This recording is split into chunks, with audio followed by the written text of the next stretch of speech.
So when you do improper integrals, do you remember there's the idea of the dummy variable? So you actually think of this as integrating from 0 to a, and you anti-differentiate this like normal and plug in the 0 and the a, but because you're plugging in an a, instead of getting a number at the end, you're going to get some function of a. And then you take the limit of that function of a as a goes to infinity. And what we're asking here, since this is the graph of 2e to the negative 2x, from 0 at 0, this is equal to 2, right? And then it's going to be a decreasing function, but there's a horizontal asymptote at the x-axis. So this is actually asking the question, how much area is there under this graph, starting from the y-axis forever? And that sometimes has an answer of infinity, right? Like it doesn't ever hit the x-axis, so there's no like closing off point. So it could be infinity, but sometimes this goes to a number. You've seen examples where improper integrals converge to a number. So the only way you can tell is by going through the process of working out the integral. So we have to anti-differentiate this by hand because we're going to plug in the 0 and the a. So what's an antiderivative for 2e to the negative 2x? Negative e to the negative 2x. Is that good? All right, and we're plugging in 0 and a. So we're taking the limit as a goes to infinity of negative e to the negative 2a minus a negative, so plus e to the z. Is that fine? Okay, so then the only place a shows up is right here. So what happens to the expression negative e to the negative 2a if a is getting really, really big? What does that go to? It's going to go to 0, right? Because you're raising e to a huge negative number. That's like 1 over e to a big number, which means you have 1 over huge denominator. That's going to go to 0. So this will go to 0, but that means the overall answer to this problem is 1. Good. Okay? So that means the total area under that curve, if you measure from the y-axis, now this function is defined for all reals, right? It goes on back here, but we were only asking for the area starting at 0. So from the y-axis all the way to the right, there's like 1 unit of area in total underneath that, if you go all the way out to infinity. Okay, that's what that means. Now for the second one, I'm having you integrate almost the same function. This was 2e to the negative 2x, a second extra x in here at this time. So it's 2x e to the negative 2x. But that actually means you need integration by parts for this problem. Does that make sense? But you could use the tabular shortcut here, right? So let's do that. I saw some people making simple mistakes on tabular back in the last unit. Even on the retake for the quiz, there was a problem that that had integration by parts where you could use tabular, and most people did. But there's one place where people keep going wrong. It's like a simple thing, but a lot of people keep doing it the wrong way. Let's see if you spot what comes up a lot. For this problem, which part belongs on the u side, which part belongs on the dv side? 2x goes where? On the u. So e to the negative 2x, the rest of it is over here. And what do you do on the u side? Derivatives until, right, so what's that going to be here? 2, 0. That wasn't hard. Okay. Now on the other side, what are you supposed to do? Integrate. Right. I don't know why there's like this natural bias towards taking derivatives instead of antiderivatives. So very often, people know what they're supposed to do, but what you actually end up writing over here are derivatives instead of antiderivatives, right? So if I'm anti-differentiating e to the negative 2x, what is the antiderivative of that? Negative a half e to the negative 2x. Because you need to undo the chain rule this time, right? So if you were differentiating, you'd multiply by negative 2. Since we're anti-differentiating, we divide by negative 2. Okay, and I need one more antiderivative to match the number of entries, right? So what's the next one? 1/4, the negative goes away that time. Good. And then you match them up diagonally, so it'd go like this. And what's the one extra thing you have to remember with tabular? The signs. Yep. So there's a plus here and a minus here. Okay. So the answer to this question is going to be the limit, again, as a goes to infinity, of, can you see what's the first term in the antiderivative from our tabular setup here? Negative x e to the negative 2x. Okay, and then the next term would be? Negative e to the negative 2x over 2. negative e to the negative 2x over 2. Yeah, you have a 1/2 in front here, right? Is that fine? And it's definite, so there's no plus c. We're putting in 0 and a, not in that order, a first. So what we're actually taking the limit of, as a goes to infinity, would be negative a e to the negative 2a minus 1/2 e to the negative 2a. Then I have to subtract what I get when I plug in 0. Now when I plug in 0, what happens to the first term? 0. You get 0, so that part doesn't matter. But this one does not go away when you plug in 0. What do you get here? You get negative 1/2, but remember that's from the lower limit, so we're subtracting negative 1/2, so it's plus 1/2 here. Okay? All right, I'm a little bit out of room on figuring out this limit, so let me come over here. Okay, limit as a goes to infinity, negative a e to the negative 2a, minus 1/2 e to the negative 2a, and then plus 1/2. Okay, this one is easy. What happens to this as a goes to infinity? That goes to 0, clearly, right? This one's a little trickier because you have a here and here. So if a is going to infinity, this part's going to negative infinity, but this part is going to 0. So you have this. That's trickier to handle. Do you remember what happens there? If you had negative big number, but it was a number, not infinity, times 0, you would just say 0, right? But infinity messes that up. We can't just automatically say that's going to be 0 for sure. Do you know what you do here? Remember what this is called?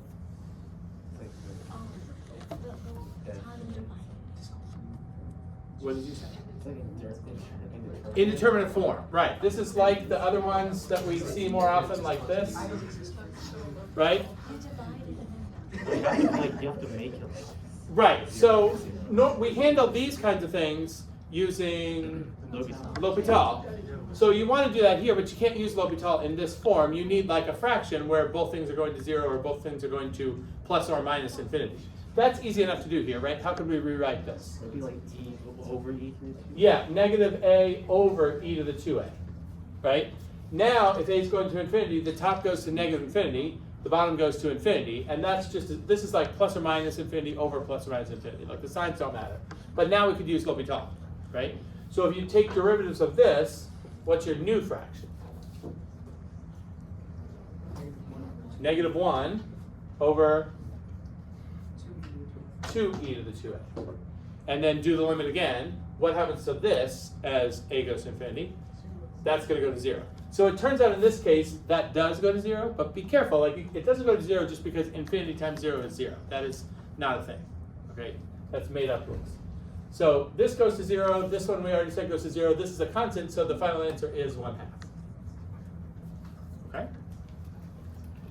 All right. Now I will explain in a few minutes what in the world this has to do with probability, because it sure does not seem like we're doing anything remotely related to probability with any of this integration.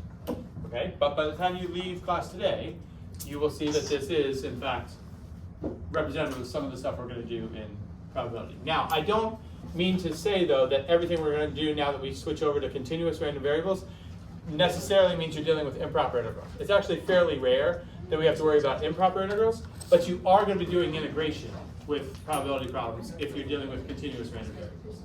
Okay? All right, I need to give you some new terminology that we have not had occasion to use yet. And then I'll come back to this slide in a second once we understand a little bit more about how things work. Yep.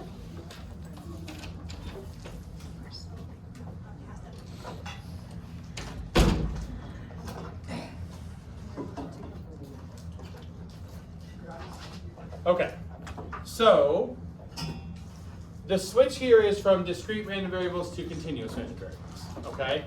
I think you probably remember when I first was introducing random variables, I did an example just to illustrate the difference between the two cases, where I was showing you like how it would look if you like mapped the values that the random variable would take on the real number line.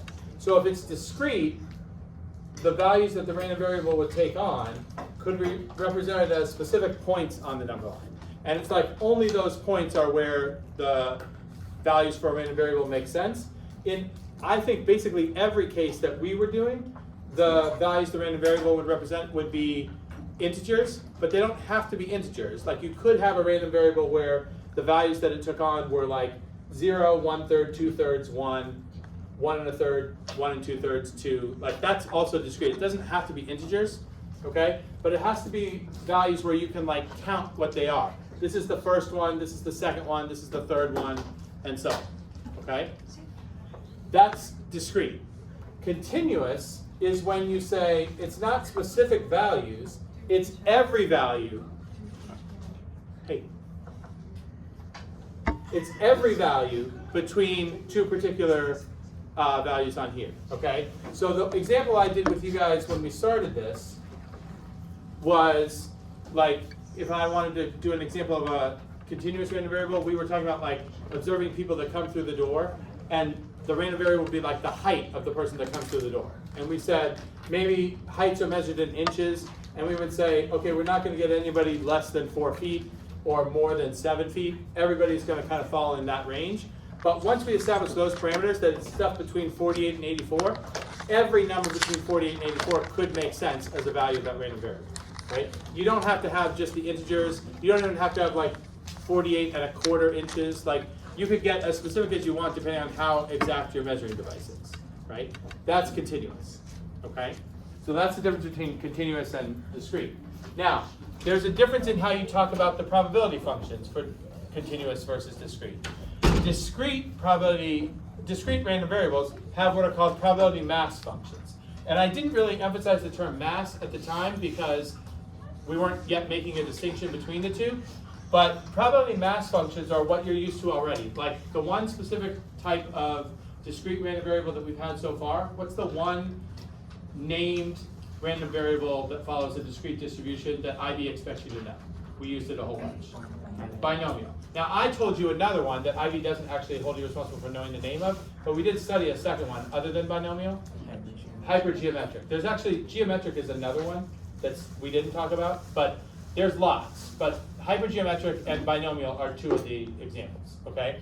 And the binomial distribution, the one we spent the most time on, right? If you say x follows a binomial distribution and you name the parameters n and p, then the probability mass function is the probability that x takes on a specific x. And there was a formula for this, right? That was n choose x, and then you raise p to the x, and q the probability of failure to the n minus x, right? So when you plug in an x into this expression, what comes out is the probability that x takes on that specific value, okay? Probability mass functions, that's what they are. You put an x in, and the number you get out of the function is the probability of that x occurring, okay? Continuous random variables don't work that way. There is going to be a function associated with a continuous random variable, but it's called a density function, not a mass function. And it doesn't represent probability in the same way that mass functions do for discrete cases, okay? The big thing you have to get used to is when you're shown a function that's called a probability density function, you can plug an x into that function, but the number that comes out is not directly the probability of that x occurring, okay? It has a relationship to the probability of x occurring, but the number you're getting, you're not actually seeing true probabilities there like you are in the mass function, okay? Now, probability density functions do have similar properties to probability mass functions on the discrete side. And I showed you on the discrete side, there were two things. I said, like, you can't just make up any function you want and accept that that would be a valid probability distribution function. There were two things that had to be true. The first one is also true for density functions. I had this that said the probability of x taking on x has to be greater than or equal to 0, meaning you can't have negative probabilities, right? But the other one had nothing to do with integration, right? Do you remember what the other property was for a discrete probability distribution function? Besides not allowing negative probabilities, what was the other thing that had to be true so that it was a valid function? Andrew? Like all the possibilities that I had to. Right, you sum all the probabilities. If you add up all the probabilities over all possible x's, you have to get 1, right? This is the equivalent version of that on the continuous side. So for a density function, if you integrate the density function over the whole real number line, you have to get 1. And that is sort of like adding up all the probabilities and saying the sum of the probabilities is 1, but it works a little differently, and the reason it works differently is because we're dealing with something called a density function instead of a mass function. Behind. Is it okay for a probability density function to be discontinuous for like piecewise? Yeah, you can have, it doesn't have to be a continuous function, but it does have to have that property.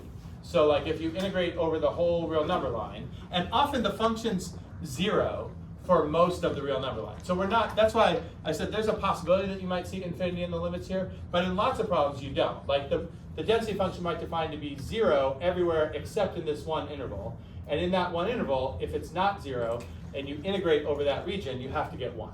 But you could have a piecewise function that has like different rules at different parts. As long as when you integrate over the whole region, you get a total area of 1, it's still valid. Okay? All right. Okay, so this is more like what we're going to be dealing with. You'll often see it written technically in this piecewise form. I know this is not what you were talking about specifically behind. You can have more than one rule here. But you will often see something that says the density function is defined to be this particular function, whatever g is, over this interval, and then 0 everywhere else. What that's telling you is the only interval you have to worry about, instead of negative infinity all the way to infinity, if it's 0 everywhere except from a to b, then you only care about the interval from a to b. Because everywhere else there's like no possibility of those values occurring. Okay? Okay, let me explain the difference between density and mass. I wrote here that densities are not actual probabilities. It's hard to explain what density actually is. The best I can say based on what we know, like if you're in a probability theory class where you spend a lot more time on this, you'd get a better definition of this. But what will work for us for right now is when you plug a number into the density function, the higher the value of the density, the more likely that x's around that number that you plugged in are to occur. If you have a low density, you're in an area of the distribution that those x's don't come up very often. If you're in a high density, you're in an area where like x's around that x would occur a lot. But the number itself is not the probability of that x coming up, which is what probability mass functions do. Okay? Now, let me explain why they use the terms density and mass here. When you've seen those terms before, like in science, when you define density, you usually think of it as a ratio between what two other quantities? Mass and volume. Okay? Now, that makes sense if you're in like a 3D environment. You have to be in 3D to be able to talk about volume, right? There is such a way to think about probability in 3 dimensions, but we won't be doing it. It would be if you had like 3 separate random variables that you were analyzing all together at once, then you would have this 3D system. We're never going to talk about more than one continuous random variable at a time, so we're actually going to move down 2 steps from this, from 3D down to 1D. Okay? And if we were going to write an equivalent ratio for density, but in 1 dimension rather than 3, we could still talk about mass, but instead of volume, what would you have down here? Like what's 2 dimensions below volume? Area. 1 dimension down would be area, right? You got to go 2 steps down, so this would be like length or distance. Does that make sense? Okay, so up here, if we were to rearrange this equation to isolate mass instead, mass would be the product of density and volume, right? So in 1 dimension, mass becomes the product of density and length, okay? All right, so here's why we talk about a density curve not being the same as a mass function. Let's say, here's my A and B, and my density function, let's say for 1 second, so I can make this simpler for the first case, let's say I just take on one particular value between A and B, and then the density is 0 everywhere else. Okay? All right.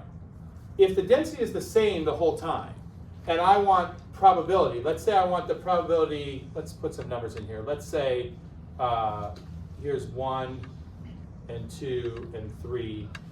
I don't know what A and B are. A is something between 0 and 1, B is greater than 3. Okay? If I wanted to know what's the probability that X is between 2 and 3, okay?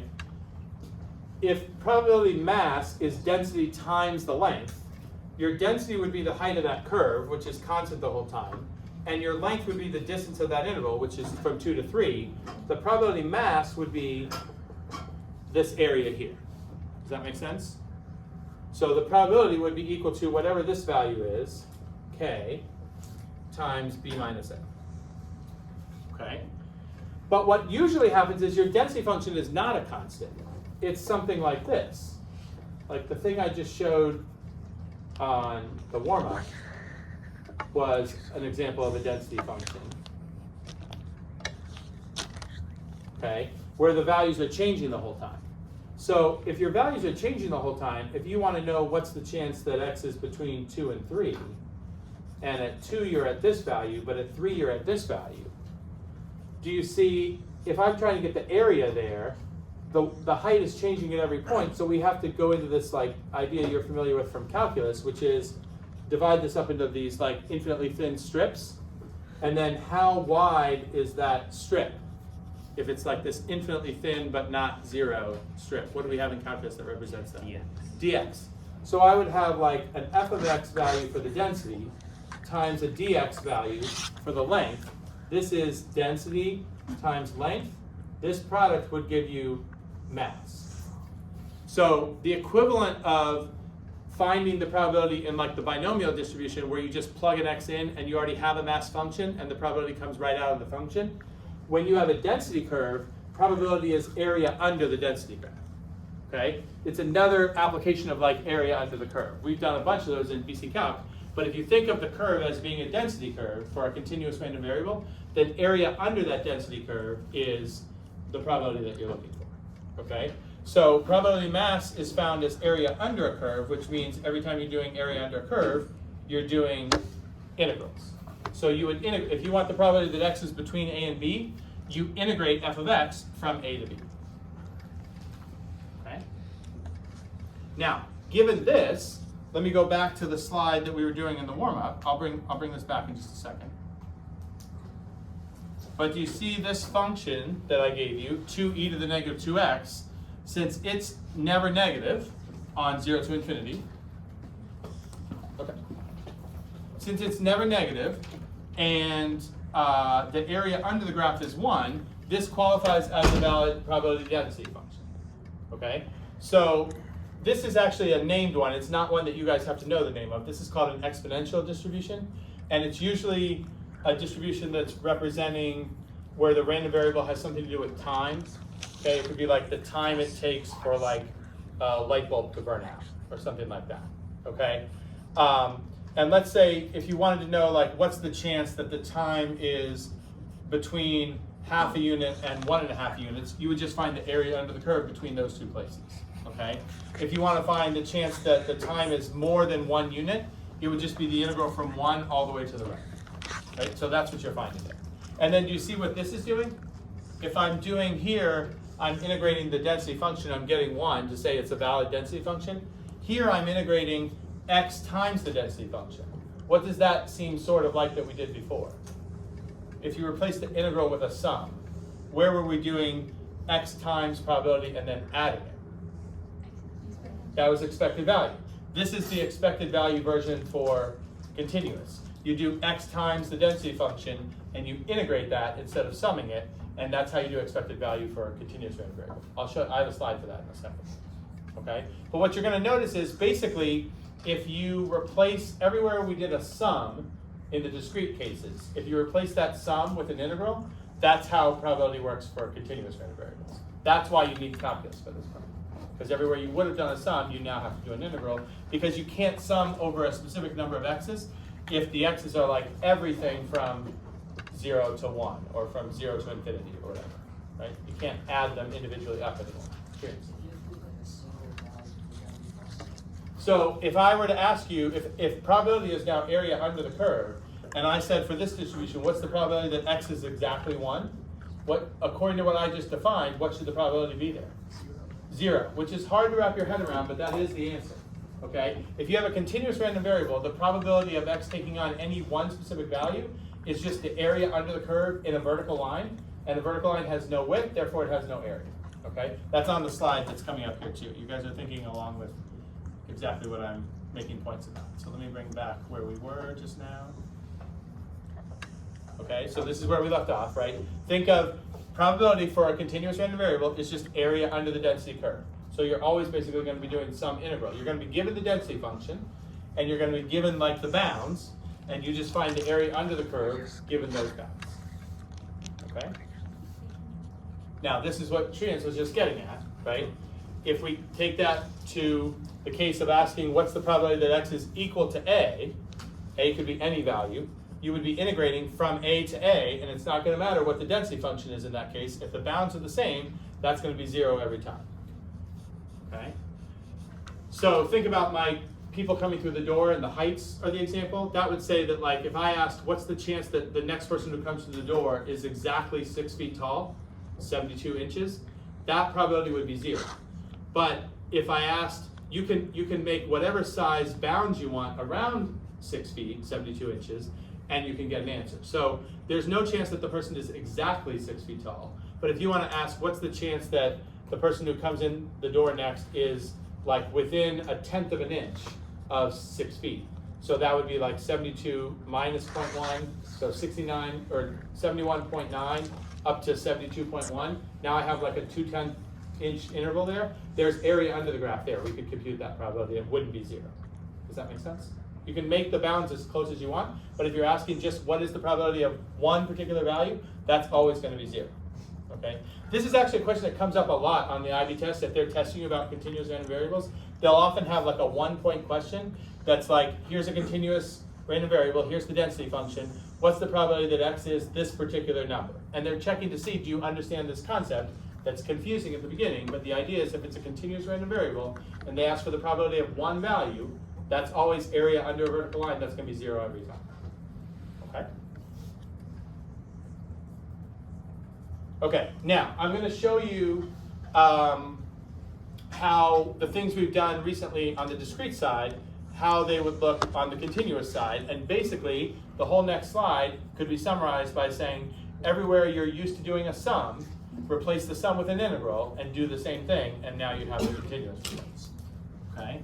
So expected value, you take x times the probability, and you're supposed to add that all up. You're integrating, and you notice what we're doing is taking x times f of x dx. F of x is the density, but f of x times dx, that's mass, just like what f of x is already by itself in the discrete case. In the continuous case, you need f of x times dx to get mass. So that's the mass, times the x is the idea for expected value, and then you should be adding that up for all possible x's between a and b, but since we can't discretely add them, what that means is you're integrating x f of x over the interval a to b. If we wanted to do expected value of x squared, it's the same thing, x squared times the density function, integrate that over a to b. The reason I put expected value of x squared here is because often you're going to be asked for variance, and we learned the variance formula is this, right? Expected value of x squared minus the square of the expected value. And that formula is not different now that we're in the continuous case. It's the same formula. It's just the way you get those two things is from integrals now instead of from sums. Okay. I didn't put it on the slide, but what is the common follow-up question to variance that's like a one-step calculation away from variance? Right, and that would be the same as what it is before. If you have the variance, what do you do to it to get the standard deviation? Square root. So that's easy, same as before. Now there's two more things on here that we didn't talk about before. Median and mode. I know I have a typo in median, okay? I don't know why I have the extra A in there. It's not like the special clever way to spell median when you're talking about probability. It's not median, okay? I saw that this morning, I forgot to change it. So median is, in a data set, median is the middle value, right? In a probability distribution, the way we define middle is how far through the distribution would you have to go so that you've accumulated half of the total probability. So the way we find the median, if we call M the median, the way you find the median is you integrate from the beginning of the distribution, which I'm calling A, right? We're saying the interval we pay attention to is A to B. So you would integrate from the starting point up to this M that you're trying to find, set that integral equal to 0.5. And we're like solving for what does the upper limit of the integral need to be. Does that make sense? So you're asking, like, if you start at the beginning, how far through do you have to go so that half the probability you've accumulated and half of it is left for after that median value? Okay. Mode for the for a data set. What's the mode? Most common, most frequent, right? For a probability distribution, how would we define most common or most frequent?